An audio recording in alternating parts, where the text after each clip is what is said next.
Hi, Yusek. Good afternoon po. News of the late Paolo Tantoco's death revealed cocaine overdose and remains an open investigation.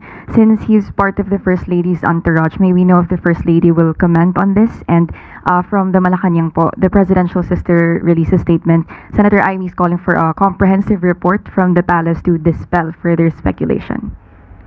Nakakalungkot dahil yung mga pribadong tao na nagluluksa ay nadadamay sa pamumulitika.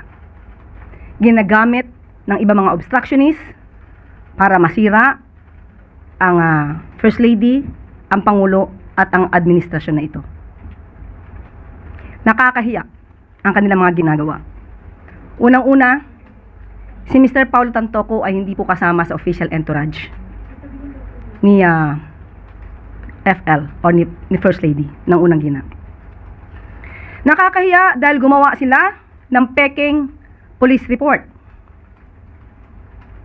Naturingan journalist, mga dating spokespersons, hindi marunong mag-imbestiga ng sarili. Hindi sila nagiging journalist, kundi nagiging propagandista ng kanilang mga sinusulong na interes. Ang sinasabing police report na naipost sa Facebook ay isang malaking kasinungalingan. Kahit kayo po mismo ay maaaring mag-imbestiga sa nasabing lugar sa Beverly Hills Police Department para malaman nyo na yung nilagay sa Facebook na may guhit na color pink, kung di ako nagkakamali, ang parting yon ay dinagdag lamang. Nag-start ang mga salitang, and I quote, and the cause of initially suspected to be drug overdose up to the word Miro, yan po ay dinagdag lamang. Ito ay mga gawain upang masira ang unang ginang, ang Pangulo at ang administrasyon na ito para sa pampersonal na interes. Tandaan po natin, ang unang ginang po nung siya ay nasa Los Angeles ay meron po siyang security service na provide ng US. At meron din po siyang kasamang PSG. Hindi rin po siya nag-stay sa nasabing hotel ni Mr. Tantoco. Iba po ang kanyang hotel. At meron po siya mga activities March 8. Kung pwede po nating maipakita sa monitor. March 8, makikita niyo po sa screen na mayroong konsyerto para sa Pilipino. Makikita niyo sa larawan din, Secretary Cristina Frasco. March 8 yan ginanap, hapon hanggang gabi. Papaanong masasabi ng mga obstructionist na to, ng mga fake news peddlers na to, ang patungkol sa nakita nilang mga tao doon sa vicinity. Kaya po yan ay dinagdag lamang. Nandito naman po yan sa Facebook ng unang ginang. Pero kahit ito po ay nasa Facebook at ito po ay nai-report naman, pilit nilang binabago ang kwento at nakakalungkot dahil kapwa Pilipino ang kanilang niloloko para sa kanilang personal na interes. So muli, sa mga journalist na nagpapanggap na kayo journalist, pero lumalabas na kayo propagandista, maawa po kayo sa bansa, maawa po kayo sa taong bayan. Huwag niyo pong lokohin ang mga Pilipino. Next po, Marisol Halili, TV5.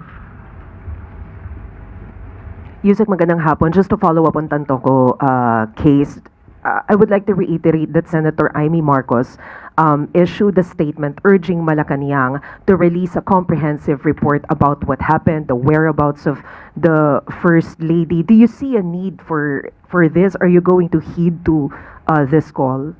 Nagsalita na po ako ngayon. Pinaliwanag na po natin lahat ng mga katotohanan. So, wag po tayo kasing maniwala masyado sa drama, sa gimmick, sa gawa-gawang kwento. Siguro din tayo po bilang miyembro ng media, kaya din po natin alamin kung ano ba talagang katotohanan dito. So, sinasabi ko na po, yung police report na yan, it's a fake document. Pero how's the First Lady, Yusek? Walang, okay lang siya. Alam niya kasi po yung katotohanan. Sa totoo lamang po ayaw niya sana ito nang lumaki pa dahil ang administrasyon na ito ay para ipakita ano bang ginagawa ng Pangulo, anong trabaho ng Pangulo, at paano ba kami magtrabaho para sa taong bayan. Pero pilit na ginigiba, pati ang unang ginang, para maapektuhan ng Pangulo at ang kasalukuyang administrasyon. Pero wala pong ikinababahala ang unang gilang dahil alam po niya ang katotohanan at makikita mismo ang mga records na yan. So ang dapat mabahala dito, yung mga naninira sa kanila dahil hindi nila magigiba sa gamit na to, ng mga fake news na to, ang administrasyon na ito. Chris Jose Remate. Good afternoon, ma'am.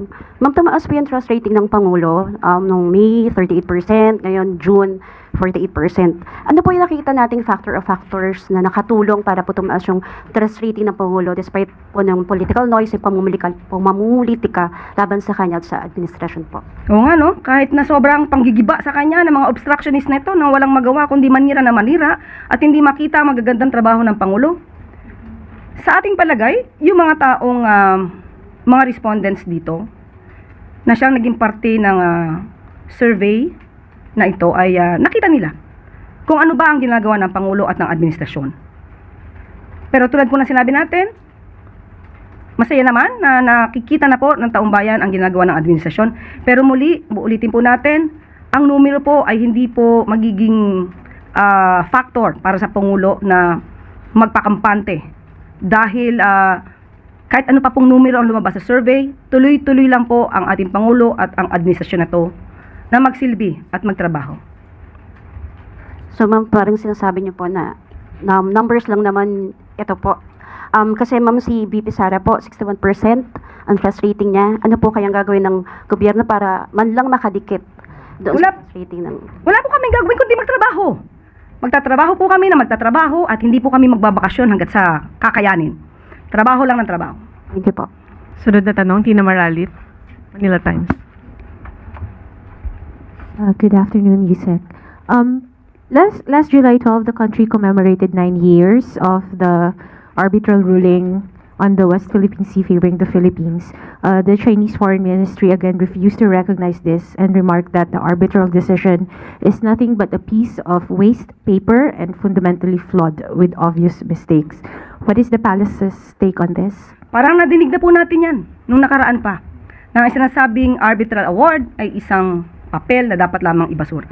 Hindi po ganyan ang paningin at pananaw ng kasalukuyang administrasyon. Nagsalita na po si Secretary Tess Lazaro, nagsalita na rin po si Secretary Gibo Teodoro, pati na po si Secretary Anyo. Isang tagumpay po na mapaalam sa buong mundo kung ano ang ipinaglalaban natin at kung ano ang para sa Pilipinas at para sa taong bayan.